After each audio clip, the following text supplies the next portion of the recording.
Welcome, ladies and gentlemen.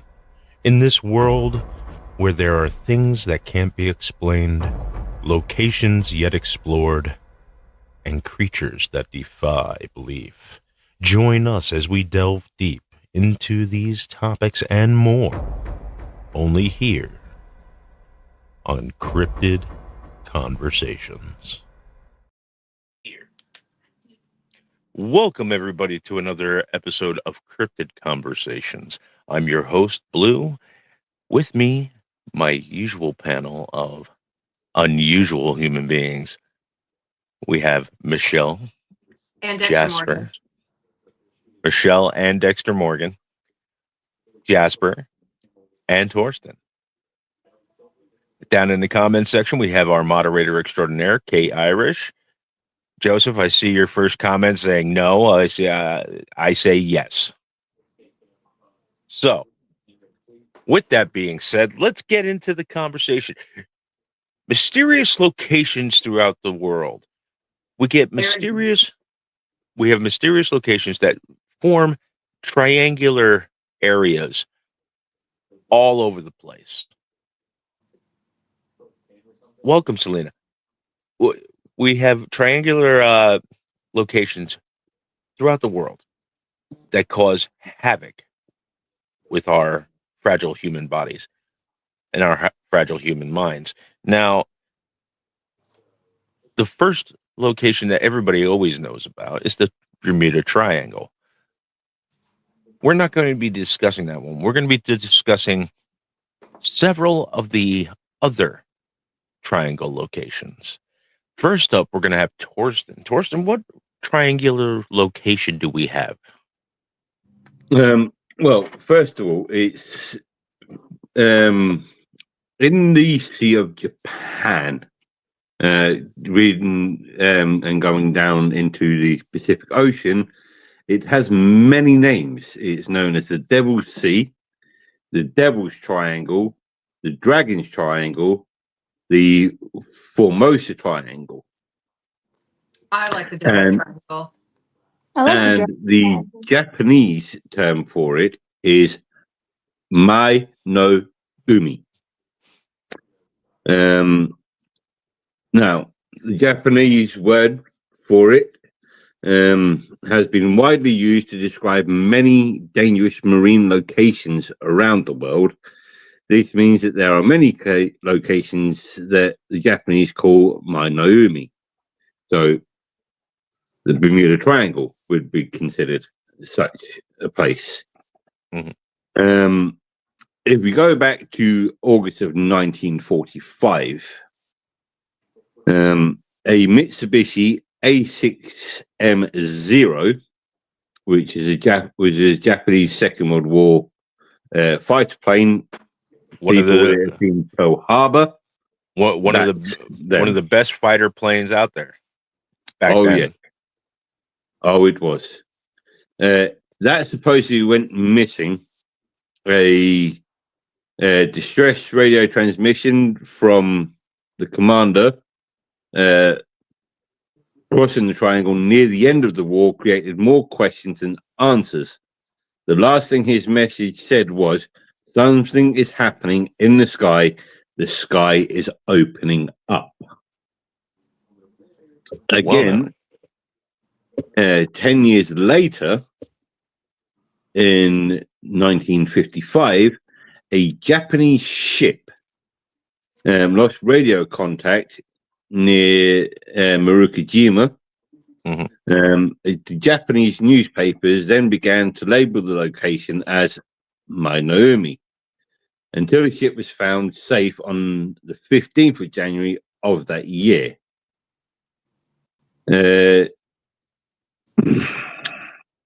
Yumori Shimbun, who was a journalist, showed a map of the sea with the points of several other ships that had been lost in recent years, and stated that those ships were lost within the area that the Yokohama Coast Guard office had classified as a special danger area. In 1974, American paranormal writer Charles Berlitz introduced the Devil's Sea in his book, The Bermuda Triangle. He claimed that 9 modern ships and several hundred crews were lost without trace between 1950 and 1954. In That's a 1950, lot. That's Yeah. a lot of disappearances just for that 4-year span. Yeah. Now, think about it this way. Even the Bermuda Triangle has a lot of disappearances. I mean, dang near everything goes disappearing in there. But in 4 years, that's a lot. Yeah. Yeah. So this is also just for purposes of information. There are a lot of underwater volcanoes, and there's still there's some thought that a lot of the lost ships might be due to an underwater volcano causing a plume. Yeah. Yeah. There is Well, lots and lots of criticisms about the disappearance of ships and planes and so on. Well, also in that area, it's right off the coast of Japan is quite literally the edge of the Mariana Trench, and that's highly. Mariana Trench is further down. Well, I mean, a little bit further down, but still, they're part of that shelf that's right there by Mariana.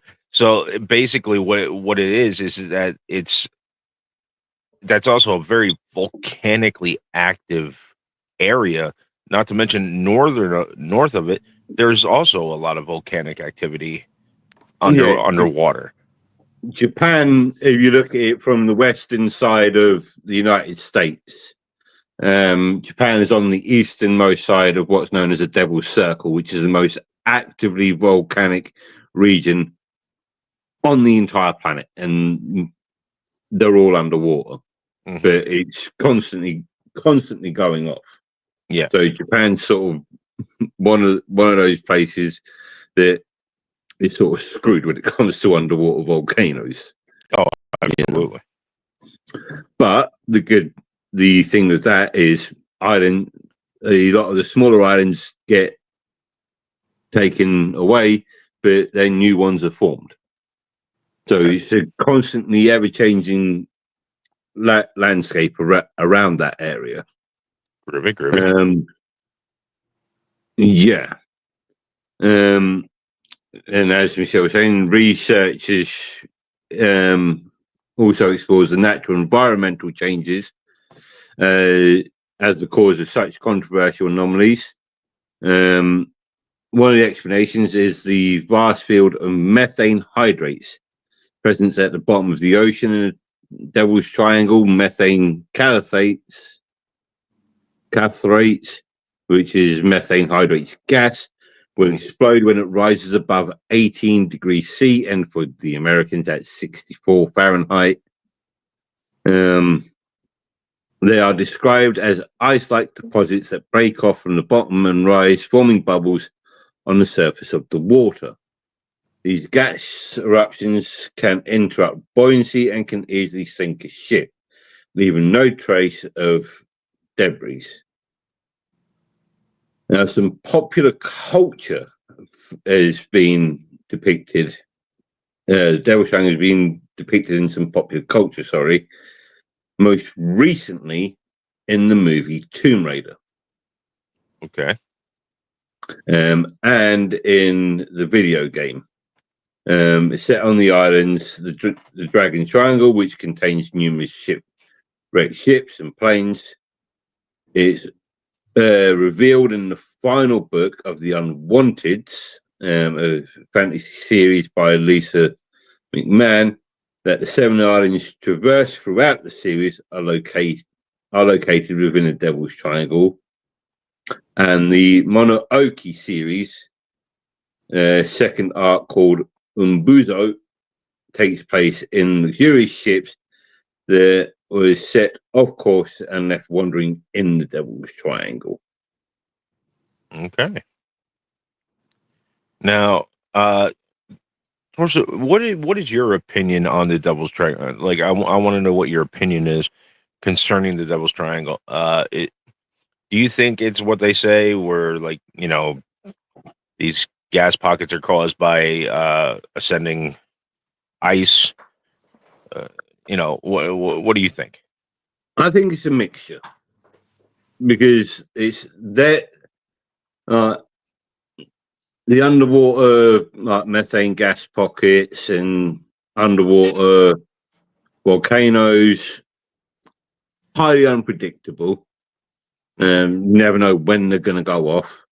But then with modern technology that is on ships and has been for quite some time, they are able to should be able to navigate around such anomalies, but yet these ships are still disappearing. So there has to be some other explanation. Mm. And especially from the view of the pilot, that the sky is opening up is like, you could say that was just that he was in dense cloud and the clouds broke, but I'm sure a pilot even back then would know the difference between clouds and them not being clouds. Well, I mean, it could be a case of temporal displacement. Some type of vortex opening up over the sea, in the skies that, people have theorized happen from time to time. I mean, it's one of the big theories that happens down in Bermuda. I mean, these places are very strange, like, or could it have been aliens, like to quote the guy, to quote the guy from, Ancient Aliens, aliens, like, no. Yeah. And we'll never really truly know, I don't think. Look at the size of this thing. It is freaking huge. Yeah, I have you're talking from Nomazaki to 145 degrees east north of Tokyo, all the way down to the island of Yap, which is below Guam. Oh wow! So it is. It's a big place. Truly a massive triangle. Yeah, it's quite stunning. 200 miles east to west and 300 miles north to south. That's wild. Yeah. Yeah. I know the Pacific's a big ocean and you can easily get lost in it.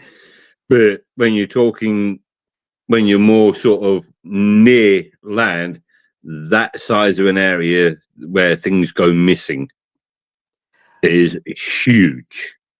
Oh yeah. I mean, our wonderful moderator Kate just said, I think some myths should be left alone, and for good reason. I mean, listen, unfortunately, we're going to come across places that we just don't know.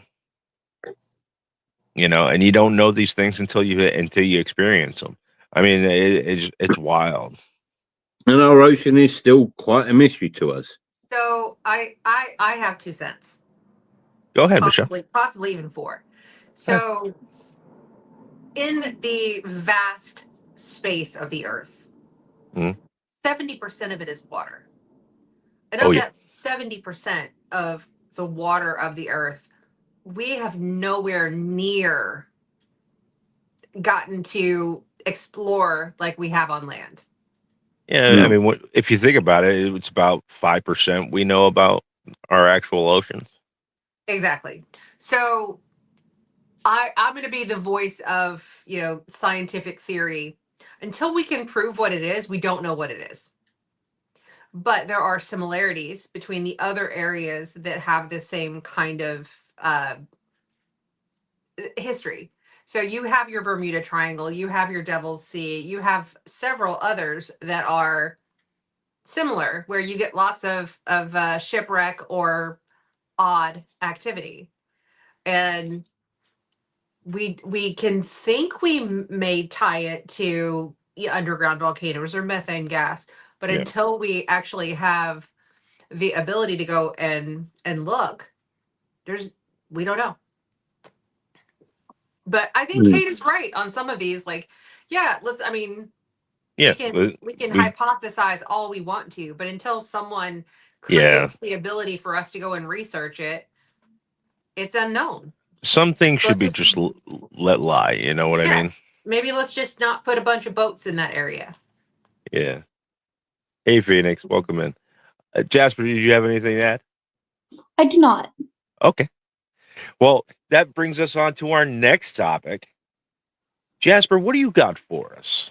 I've got the Alaska Triangle for you today. Ooh, Alaska Triangle. Here we go. Let's rock and roll. I'm all ears. The Alaska Triangle, a mysterious area located around Anchorage, Juneau, and I'm going to butcher this. It is spelled very weird, so I'm going to just go with that's probably how it's pronounced. It's pronounced Ujkalvik. Yeah, that's the one. Has been a site of over 20,000 disappearances since the 1970s. This area region gained public attention in 1972 when a plane carrying 2 U.S. politicians vanished en route from Anchorage to Juneau, sparking numerous conspiracy theories and interest in the area. In October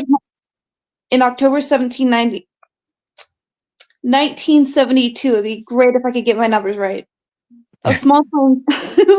Let's put it this way: dyslexia runs in our wonderful group, and also so does our ADHD and autisms. So yeah, here we go. Okay, slow down, Jasper. Relax. In October 1972, a small plane carrying U.S. House Majority Leader Thomas Hale Boggs Sr. and Alaska Congressman Nick Begich disappeared while flying from Anchorage to Juneau. Accompanying them were Mr. Begich's aide, Russell Brown, and the pilot, Don Johns. Mm-hmm. Despite an extensive search effort, neither the individuals nor the plane was ever found. This mysterious disappearance was particularly intriguing to Boggs' role as a member of the Warren Commission, the official group that investigated the assassination of John F. Kennedy. Some speculated that his disagreement with the Commission's findings contributed to the mystery surrounding his vanishing. Mm-hmm. Another notable case involved 25-year-old New York Gary Frank Southerden, who went to the Alaskan wilderness in the mid-1970s for a hunting trip and never returned. It wasn't until 1997, the year that I was born, that a human skull was discovered. Man, I'm old. I was in high school. 1997. I was in high school. I was already married for a year. I was in the Navy. Oh. No, I'm done. Jasper, we love you. We forget how young you are. Oh. You know, I'm just a baby. A mere 27 years old. Oh my goodness. I was in my second oh my god, I was in my second year of high school. I was already in the Navy for a year and a half at that point. Okay, sorry. Go ahead, Jasper. Jeez. Oh man. It wasn't until 1997 that a human skull was discovered along the Porcupine River in the northeastern Alaska. DNA testing in 2022 confirmed that the skull belonged to Southerden, with the likely cause of death being a bear mauling. Explanation that tracks for Alaska, let's be honest. Explanations for the numerous disappearances vary. Some attribute them to unusual magnetic activity in the region, while others suggest extraterrestrial activities. Sasquatch. Many have offered simpler explanations emphasizing the vast rugged wilderness and the natural dangers present in the area. IFL Science describes the Alaska Triangle as full of untouched wilderness, rugged mountain ranges, horrifically cold weather, and lots of bears. The Alaska Triangle continues to be a source of intrigue and speculation.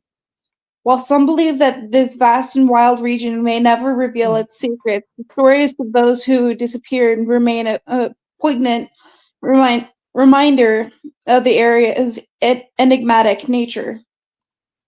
My personal belief is that some of the disappearances may have been caused by the Alaskan Bushmen, which were a race of wild man in Inuit history that could potentially use such an area as a home, as much as the triangle is covered in forest, which makes a great hiding place for them.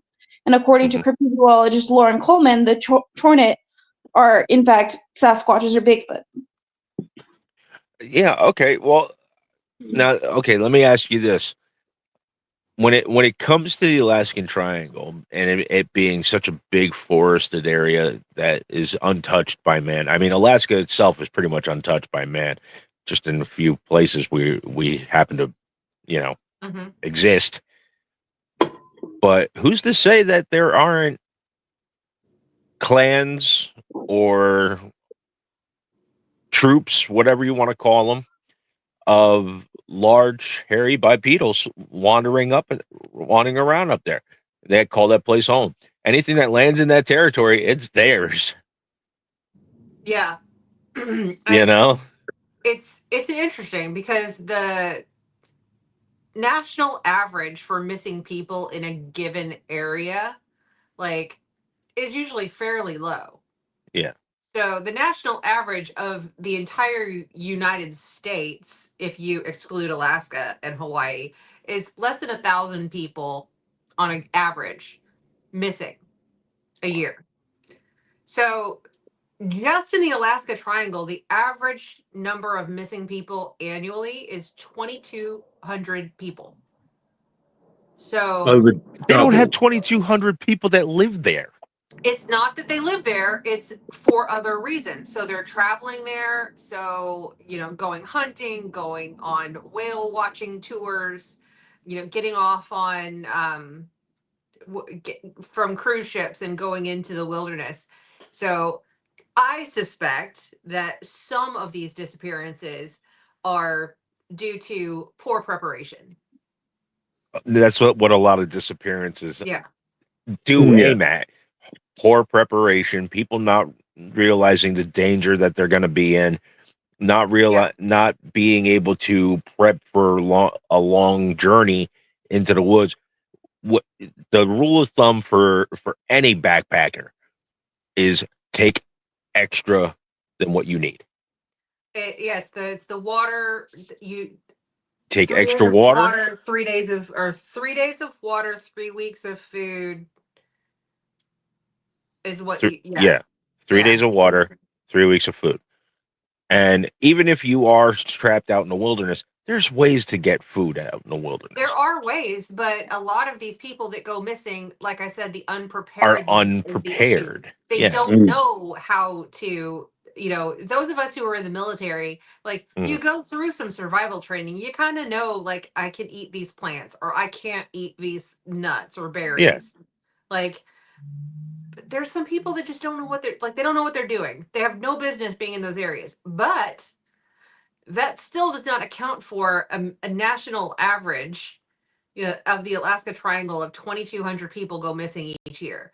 So the area of high strangeness, the missing 411, if you want to call it, we all have the David Paulides in our head when we're thinking of these places, but there's obviously there's something suspect that is happening that we can't put our hands on. I mean, there's even people who theorize that there could be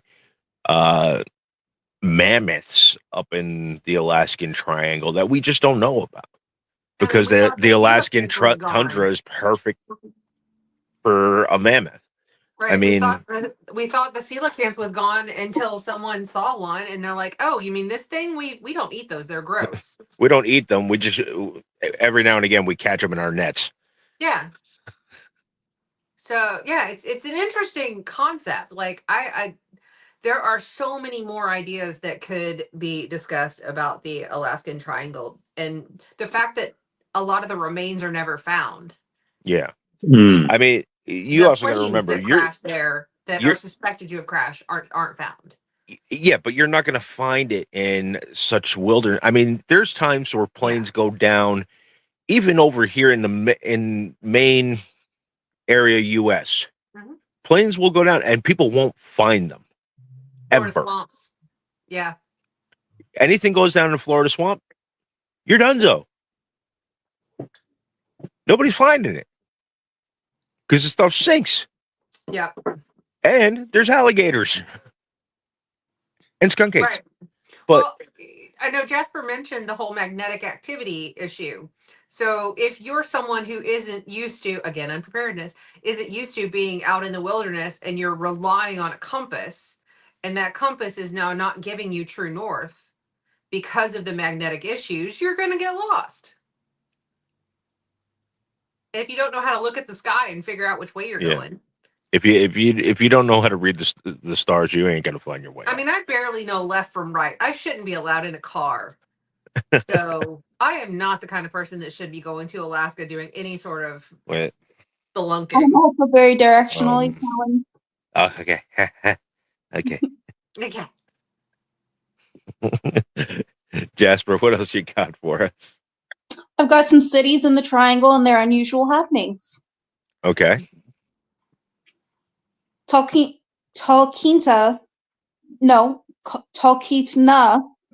is a small town located in the confluence of three rivers, the Susitna, Chulintna, and the Talkeetna. It's famous for its stunning views of the Denali, formerly known as Mount McKinley. Now reknown as Mount McKinley. Mm-hmm. Yeah. North America's tallest peak. Despite its small size, Talkeetna has a unique history, having served as a base camp for climbers attempting to summit Denali. I'm going to keep calling it that, just because that's how it was in the article. And as a stop for prospectors during the gold rush era. While Talkeetna is known for its outdoor recreational opportunities and charming atmosphere, it's also been the setting for mysterious events. Reports of strange lights in the sky and unexplained disappearances in the surrounding wilderness continue to contribute to its association with the mysteries of the Alaska Triangle. However, like the other towns near the Alaska Triangle, Talkeetna continues to be a popular destination for tourists seeking adventure and exploration of the last frontier. Next up, we've got cradled within the fjords and rainforests of southeastern Alaska. Ketchikan is full of Alaskan natural wonders and cultural treasures. Its vibrant Native American heritage is showcased in colorful totems and traditional art. While Ketchikan may not be synonymous with the enigmatic tales of the Alaskan Triangle, the whispers of mysterious happenings amidst its verdant wilderness add an intriguing layer to its coastal charm, inviting explorers to uncover its secrets.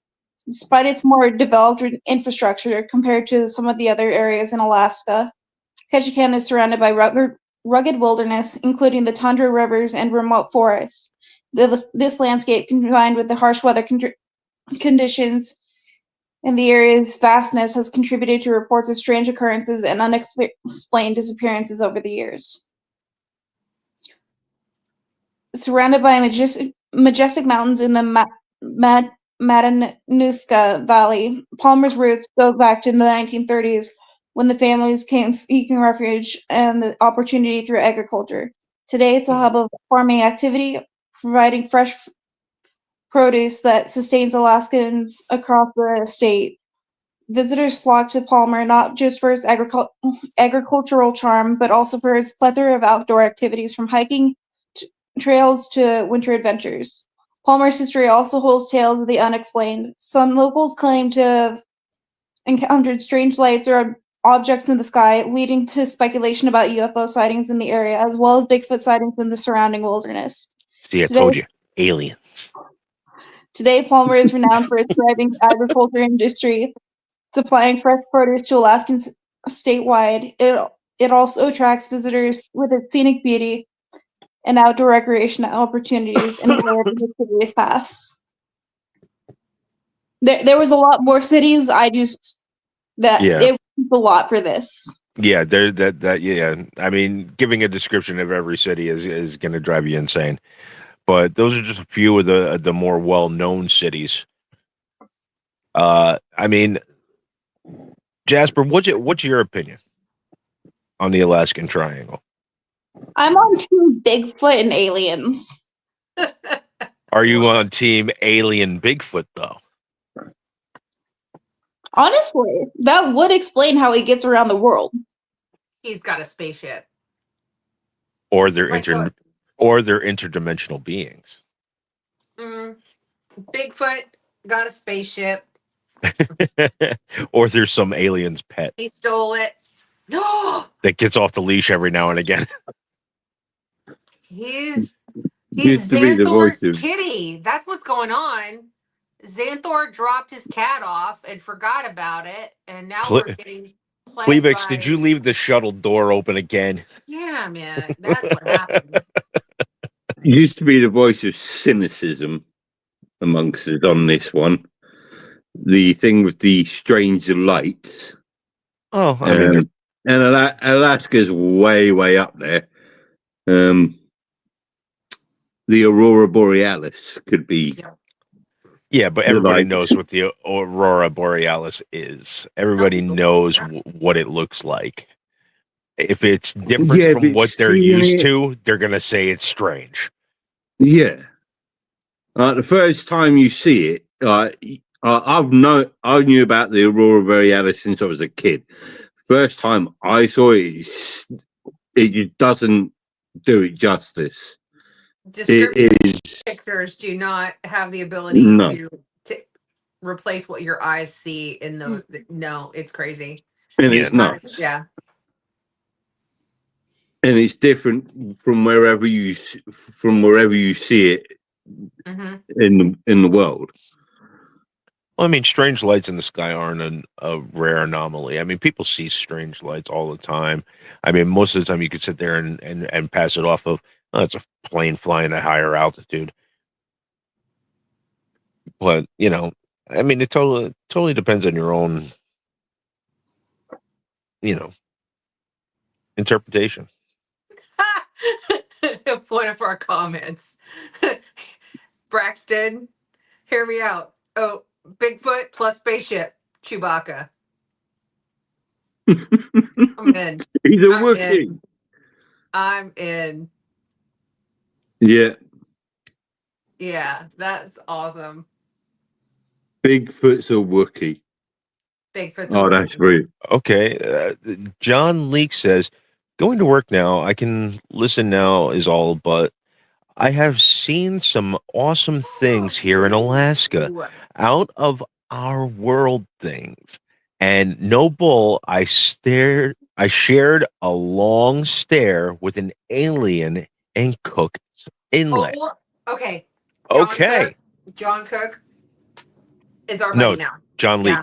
John Lee, please subscribe to this. Yes, please. And get in touch with us via the email that's attached to our page. You'll find that in our description. But I got to say, I want to pick your brain. I want to have you on if you can. If you can, we'd like to have you on and be intrigued and please tell us some of your stories. Even if you don't want to be a guest, you could just relay a story and we'll read it back. It'll be fun. Great to meet you. Thank you for joining us, man. Michelle. Hi. Let's get to your very lengthy topic. Oh my gosh, yes. I had so much fun researching. Oh, see, the queen of research over here. She's ready to rock and roll. So go ahead, Michelle. Go ahead and tell us what triangular location, mysterious location you have found. I'm bringing it back to the East Coast because I'm an East Coaster. First coast, best coast. I am going to discuss the Bridgewater Triangle today. It is located it's in southeast Massachusetts. It's a not too far area of around 200 square miles, and for our brethren in non-miles speaking language, that's about 520 square kilometers. It's South Boston, east of Providence, and goes all the way out to Plymouth. and Taunton, Massachusetts, is basically the hot spicy center of the Bridgewater Triangle. Plethora of phenomena in the area, ranging from UAPs, poltergeists, Bigfoot, giant snakes, and thunderbirds, amongst others. So before we get into that stuff, let's go into the history a little bit. Okay. Short dive into the history of the Bridgewater area for those who may not know. Native American tribe known as the Wampanoag, translated to people of the first light, have called this area their home for the last 12,000 years. Yes, 12,000 years. Wow, that's a long ass time. Exactly. They were skilled hunters, skilled fishermen, farmers, and they had a very strong respect for nature. They use their resources with extreme care and respect. Mm. So that. We also know that about 1620, there were some folks that got here on a boat. Group of English colonists who landed in that area. Basically, they were Oh, the unprepared, outcasts. little unprepared, Outcasts and of without, society. yeah, little without the Wampanoag tribe, they would not have survived. So the Wampanoag, if you are an American person and you have celebrated a Thanksgiving celebration in your home, that is where the Wampanoag is where that tradition came from. And they were a good portion of them were poisoned at the first Thanksgiving. And Hold please. yeah, okay, sorry, I'm jumping ahead in your story Don't because steal my rainbow, you. Sorry, I know about the first Thanksgiving and it's horrible. Anyway, we're not going to talk about the first Thanksgiving because I'm going to go right into the fun stuff. Yeah, okay. Anyway, moving past the first Thanksgiving and the atrocities that the settlers we're going to get to some did on the native men, but I native people. Get to, let's move to something better. The meat of this. Yes, the meat and potatoes. The claims of a high strangeness have gone back as far as the early days of the Wampanoag. It's continued. So this is still an area of high strange. So I have selected 4 locations that we're going to talk about for this concept. The first of which, we're going to head to down to Fall River, Massachusetts, and we're going to stop by real quick at Lizzie Borden's house, just for a quick hi. And then we're going to go east, and we're going to get to Freetown State Forest. There's not a single strange thing that happens in this forest. There are a lot of strange things that happen in this forest. I mean, hundreds of things. Okay. So also, just FYI, Freetown. Hold on, would you just give me a goddamn second? Freetown Forest is also the home of the Wampanoag Reservation. So they are currently living on that land. There's been cult activity, murders, suicides, ghost sightings of Native Americans, thought to be possibly Wampanoags, Pukwudgies, and Widges. And I hear you, Pukwudgie. The heck is that? It's a mischievous, human-like magical creature from Native American folklore. 2 to 3 feet tall. That is 60 to 90 centimeters for you non-English speakers. With big ears, gray skin, thick spine-like hair across their back. Think Dobby from Harry Potter, but add some porcupine spines to it. Yeah, it's basically a little demon troll thingy. They are known to lure people to their deaths, kidnap children, and they're said to attack travelers that come through the forest. See, we could have used the Pukwudgie last week when we did fake creatures. I mean, a Pukwudgie sounds like a Pukwudgie is falls right into definitely a little bit of a dark fae kind of thing. But the Pukwudgie, that little thing is hilarious. But they like to throw sand at people when they're walking through the forest to try to blind them and make them fall to their deaths.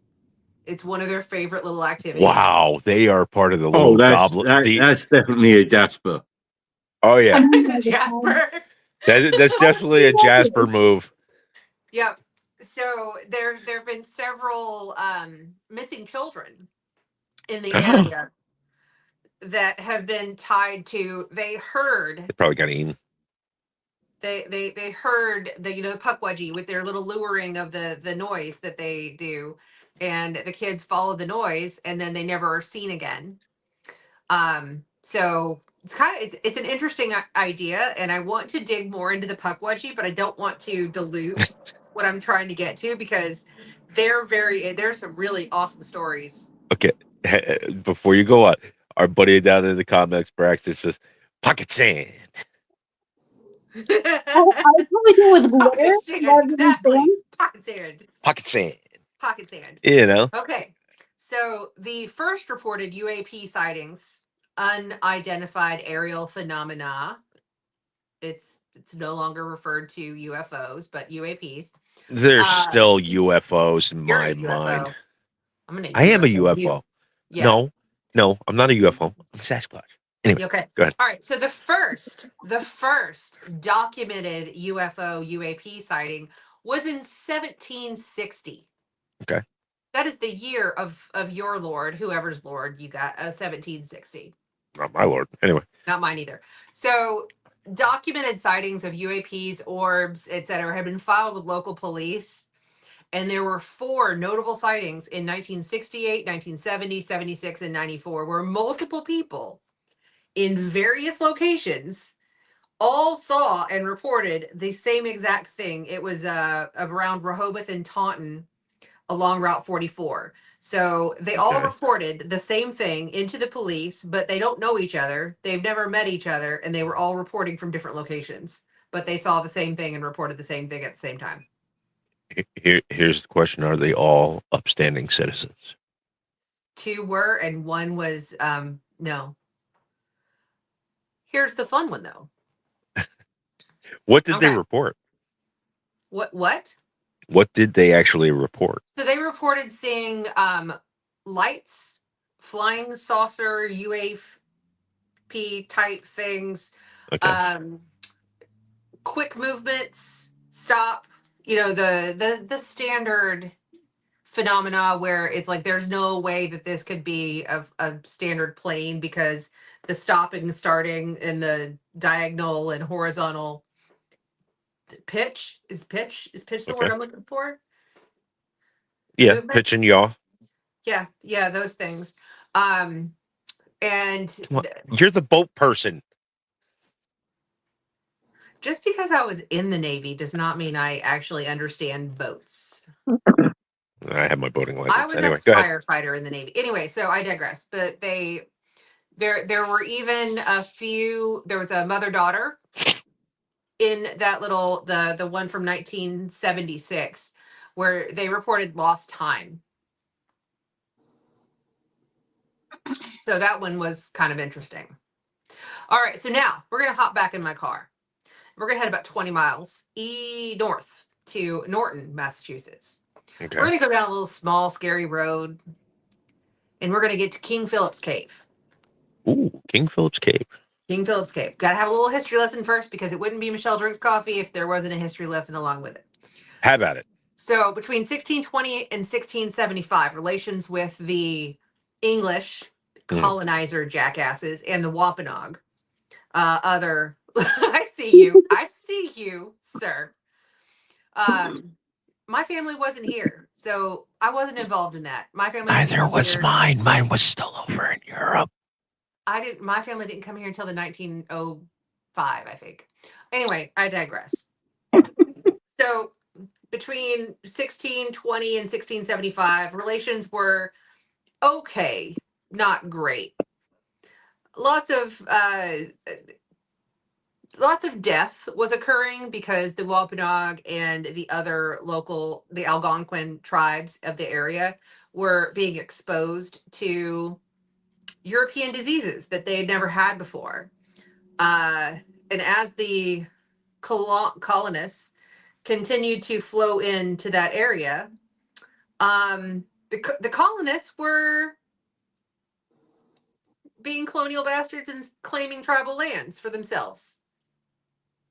Okay. So that kind of hit a that hit a spot of sadness with our Wampanoag folks, and we now have Wampanoag Chief Metacomet, who adopted Adopted. Like a doppelganger that got adopted. he adopted, yes, He an adopted. anglicized name because he wanted to try. He was trying. They were trying Okay. to get the friendship down. He anglicized his name to King Philip. But after a year, 18 months of just battles and losing their warriors left and right, King Philip basically hit a terrible defeat, and that was it. So he Yeah. hid in the cave out there that is now known as King Philip's Cave. And he fled that cave and moved up into the Boston area, where he eventually was captured and killed. Alrighty then. So, what we do find is people who do visit King Philip's Cave, they see these things called spook lights. And spook lights are what can be described as a campfire that's seen from a distance that shouldn't be there. Oh no. We also have phantom sounds of distant drumming. Mm, The interesting. what's it called?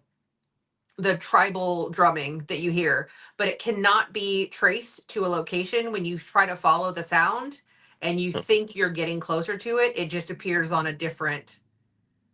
You start, oh no, it's over here. So it reverses and changes based on where it won't let you find it. And then we have apparitions of solitary native warriors in full regalia. Uh-huh. They're seen out of the corner of your eye, and in a flash, they're gone. Interesting. Yeah. And that's usually in that little area around the cave. Okay. So the idea is that some people think that warrior is Metacomet. Okay. So we don't know what he looked like because it was the 1600s and there's no cameras. Yeah. So we don't know. All Okay. right. Now let's get to the good stuff. We're going to go north to the murky freshwater wetlands known as the Hockomock Swamp. Okay. 17,000 acres. That's 70 square kilometers to you non-English speakers. Mhm. It's a great place to hide if you're a cryptid. Apparently, Okay. someone must have let them all know, because Hockomock Swamp is Algonquin for place where the spirits dwell. Ooh. It's always been, according to the Native American legends and history, it's always been one of those places where Uh-huh. shit just gets weird. Hold on, Interesting. I've lost my script. It's all good. Come on, man. What's the name of this thing again? What? Hockomock Swamp. God bless you. Hockomock Swamp. Bless you. Yes, exactly. All right, back. So, ghostly apparitions, floating orbs of light, spook lights, UAP, disembodied voices. Mm-hmm. Disembodied voices that, when we're talking about sirens, the whole siren song, the water spirits, siren, the sounds that are trying to lure you into the center of the swamp, does cause some missing folks. And we also have the eerie sound of beating drums in the distance, the same as you get at King Philip's Cave. But this is, if you look historically, Hockomock Swamp, there were some places that were excavated by the archaeologists, and they did find a very large Native American burial ground, and it was disturbed. So a lot of the I'm not sightings have been surprised. tied to a disturbed Native American burial ground. Bigfoot-like creatures that just run through the woods, and they don't do anything except cause havoc by throwing things. The typical Bigfoot Bigfoot behavior. behavior: throwing rocks, beating on trees with sticks. Abnormally large snakes, like 15, 20, 30-foot snakes have been sighted. Hmm. And then we have a thunderbird or two. Thunderbirds. Thunderbirds. Which is We have interesting one- because you usually only see those out west. Exactly. We have one notable sighting. 1965, Okay. Norton Police Sergeant Thomas Downey claims to have seen a 12-foot, that's 3.5 meters, wingspan creature that he was trying to explain it as possibly a bird, but it looked like a pterodactyl. It was kind of grayish, but it had feathers and didn't have feathers, and flying over the swamp east of Taunton area. Hmm. And he was a very respected law enforcement officer. So he just passed away recently, but by the way, that was a very sad one that I had to find out. Anyway, so as we're heading out of the Bridgewater Triangle, we are going to journey to the west into a quiet little neighborhood. This is my final piece. There's a large rock with a bench sitting peacefully at her feet. This is called the Solitude Stone. Back in 1852, Reverend Timothy Payne, a native and a poet, wrote these words and carved them into the stone. I will now read this poem to you. Okay. All ye who in future days walk by the Nuctasset stream, love not him who hummed this lay, cheerful to the parting beam, but the beauty that he wooed in this quiet solitude. You might think that is a call to sit and enjoy the natural beauty, but there's a little bit more to this. A little darker. A little bit darker. So this site seems to draw those who have dark thoughts, and many to remove themselves from this mortal coil. It is often referred to as Slewslide Rock. A slewer slide. Slewslide. And in 1915, a young woman named Evelyn Packard was one of the last to remove herself from this existence in that location. She was found at the base of the rock after she had told her friends and family the struggles that she was having to process what she quoted, the horrors she witnessed in Hockomock Swamp. Yeah, no, you know what? I'm sorry. So that is my journey through the Bridgewater Triangle. Some is interesting, some is scary, some is sad. Yeah. It's all over the place. Like the sightings in this area are just so vast that there's not really a way to say it's a Bigfoot habitat or it's a Thunderbird. No, yeah, or it's a so hotbed. many things. It's a hotbed of hot mess. That's what it is. Yeah. I mean, you didn't even touch on the hide behinds that live in there, and if I went down this road, this would be a 5-hour discussion. We might have to do just a 5-hour discussion just on that. Just the stuff in this area is ridiculous, especially when you go down the Pukwudgie and Native American spirits, and there's rocks that have carvings that we cannot. Yeah, maybe on our anniversary show we'll do a lot longer episode and delve deep into certain areas. So my personal thoughts is this has to be a vortex. I can't explain it any other way than there's just something that either magnetically triggers all of these things in the same place. But how do they get there? Because they're not.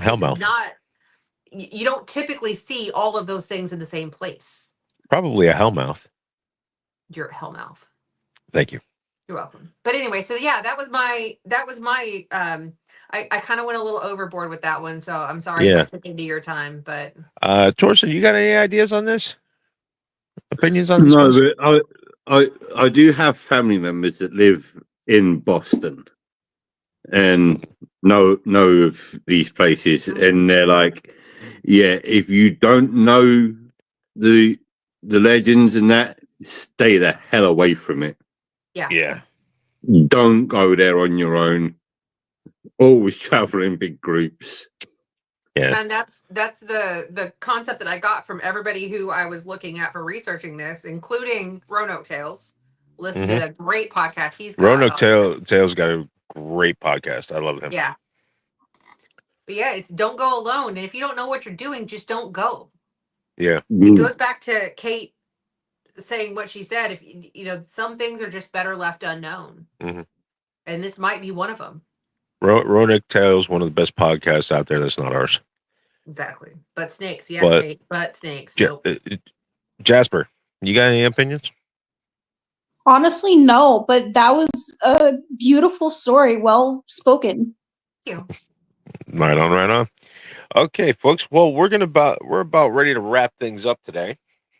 Oh, I took too much time and I didn't let you do yours. No, it's all good. Because you know what? We're going to discuss. I didn't have one anyway.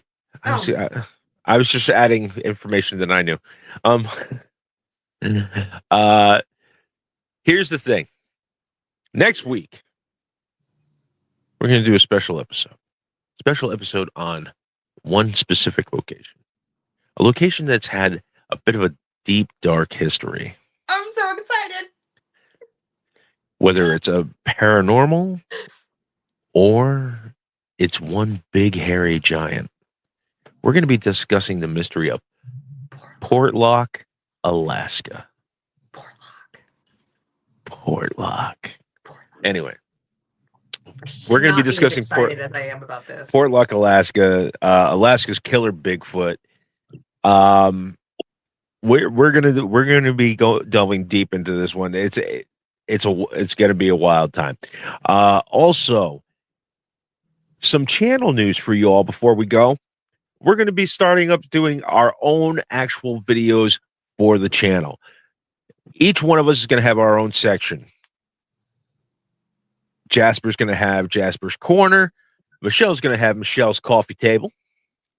Torsten, we don't know what he's going to have yet. We don't know what he's having yet. If he's going to have anything at all. Torsten is research.